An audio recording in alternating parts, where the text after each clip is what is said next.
미세하게 휘어졌어서 환자도 몰랐고 사실 그 의사도 그거를 잘 알아차리지 못하고 수술하면 수술하고 나서 근데 왜 이렇게 좀 삐뚤어져 보이지? 라고 결과가 나오는 경우가 많기 때문에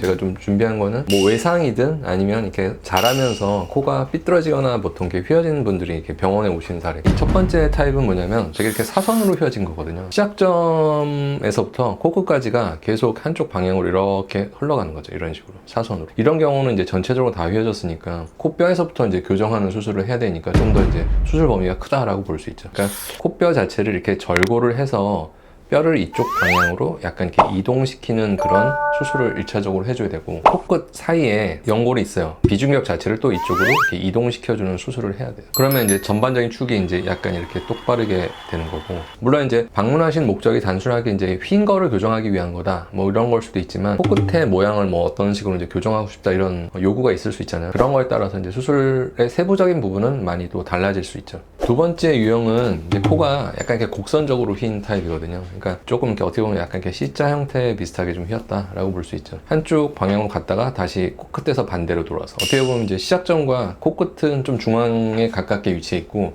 중간 과정이 이렇게 돌아서 오는 타입인 거죠. 수술할 때 결국 이제 휘어진 축에서 반대 방향으로 이동해야 되니까 마찬가지로 여기도 이제 절골해서 뼈를 약간 오른쪽에서 이제 왼쪽 방향으로 이제 이동을 시켜야 되고, 그래서 이렇게 중간에 C자처럼 보였던 게 이제 약간 이렇게 똑바로 보이도록 이제 수술을 해주는 거고, 이런 방향으로 수술하면 축이 이제 약간 중심에 위치한 것처럼 보이도록 이제 수술이 가능하다. 이 경우는 그냥 휘어졌다 뭐 이런 거보다는 얼핏 보면 잘 안 느껴져요. 근데 이제 이런 경우가 그냥 요 각도대로 여기다 보형물 써서 이렇게 높이게 되면 한쪽으로 치우친 느낌이 더 많이 부각될 수 있는 타입이거든요. 그래서 이제 이런 경우도 절골에서 이제 약간 방향을 위치 이동을 1차적으로 시켜준 다음에 그 다음에 높여야 보형물이 들어가더라도 보형물이 좀 똑바로 위치하고, 이런 거를 하지 않고 놓치고 했을 때 수술하고 나서 근데 왜 이렇게 좀 삐뚤어져 보이지? 왼쪽 오른쪽에서 봤을 때 좀 다르게 느껴지지? 이제 이런 현상들이 해결이 잘 안 되고, 바닥에 뼈나 연골이 비대칭인 거를 교정을 하고 보형물을 넣어줘야 제대로 된 교정이 되는 거죠.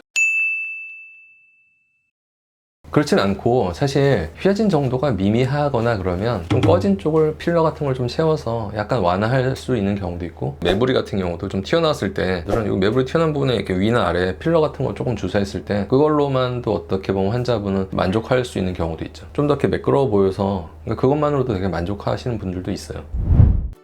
휘어진 코를 교정했을 때 너무 완벽하게 좌우 비대칭이 전혀 안 남는다 이렇게 되기는 사실상 되게 힘들고, 어느 정도는 남는데 많이 보완돼 보인다 라고 결과가 나오는 경우가 많기 때문에, 그러니까 많이 휘어진 경우일수록 환자분도 한계를 잘 알고 수술을 하시는 편이에요. 근데 오히려 근데 되게 미세하게 휘어졌어서 환자도 몰랐고 사실 그 의사도 그거를 잘 알아차리지 못하고 수술하면, 그런 경우가 이제 수술하고 나서 비대칭이 생각보다 많이 눈에 띄는 경우들이 생기는 거죠.